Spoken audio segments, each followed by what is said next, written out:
All right, so a question that would be totally valid is if I find myself in a situation where I don't have any air for my truck, how do I get the brakes unlocked so that I can tow my truck or move it to a different location? In order to do that, you're going to need to do something go through a process called caging the brakes.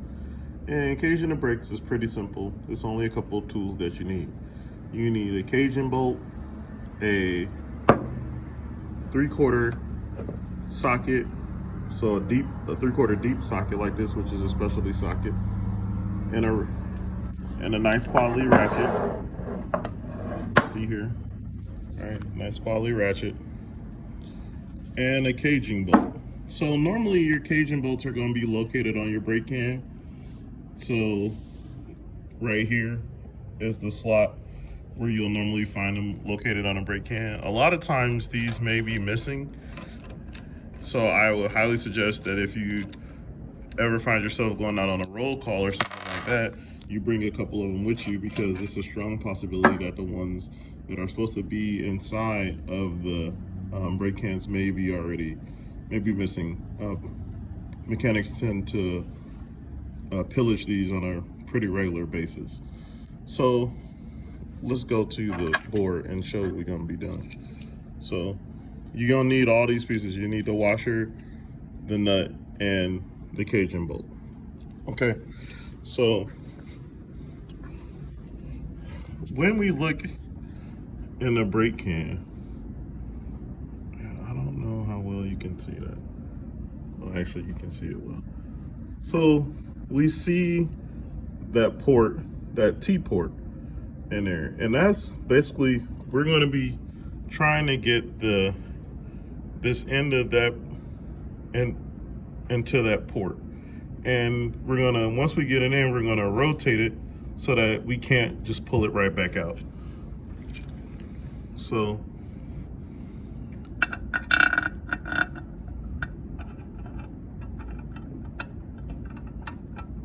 see, so I've finagled it in there, and then you see when I try to pull on it, so I'm pulling on it now, and it won't come back out.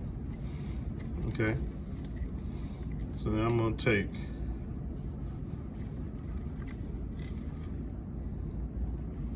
my washer and my nut,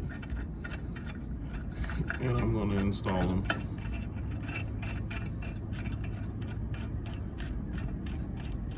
By hand until I get a little tension on the bolt. So once I get some tension on the bolt, I'm going to take this deep well socket and put it on there.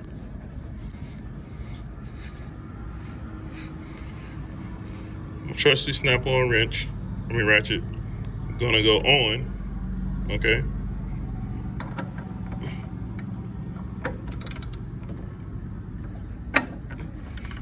And I'm gonna start tightening it.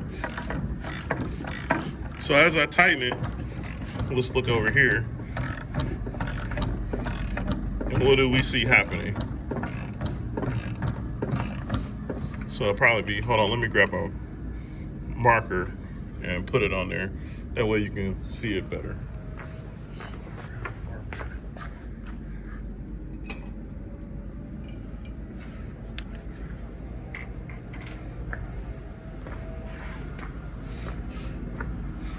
So I'm gonna mark this.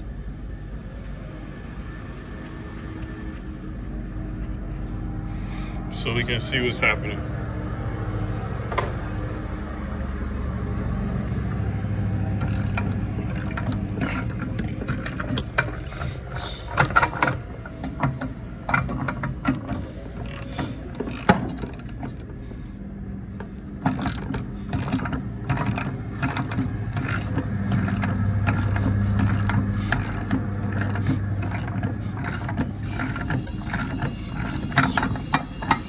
we see as I continue to tighten that bolt, you see that mark going inside. So our push rod being sucked inward.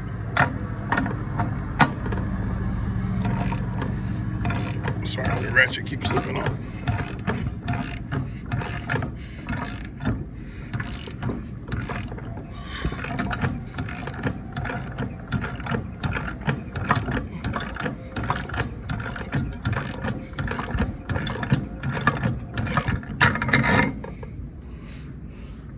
I'm gonna do that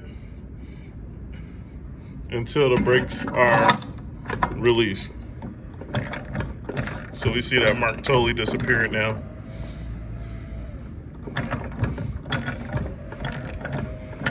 And we see back here why I need that super deep socket, because you see, so if we look at a standard socket, that's not going to give us enough depth in order to properly cage this brake can. So we need one of these we need a specialty socket. This is a Cornwell socket. And this is the part number right here. So P3224XL. And I think you can probably find a socket like this at Harbor Freight. Wouldn't be totally against you buying a Harbor Freight socket like this. You don't have to buy a Snap-on one or a Cornwell one. I just got that because the Cornwell truck was here when I needed to do this particular job one day, so that's why I got it. So that's it. So this would release our brakes. So obviously we would have to repeat that process 4 times in order to release all the brakes. So that is how you cage a brake. Again, like I said, you probably want to make sure that you already have your brake caging bolts available. So the bolts, the washer, the nuts, and the washers available to you before you go out and even attempt to do this job. I don't suggest using impacts on these bolts, and it's for this reason right here. So let's look at one. Go back to the table. So let's look at one that somebody used the impact on. And what we see right here is quite a bit of thread damage right here, which would make it nigh, possible to go any further forward, or if the bolt was already that far forward, to make it pretty difficult to get it out, get it back off. So I actually suggest that when people do this, that they do it by hand.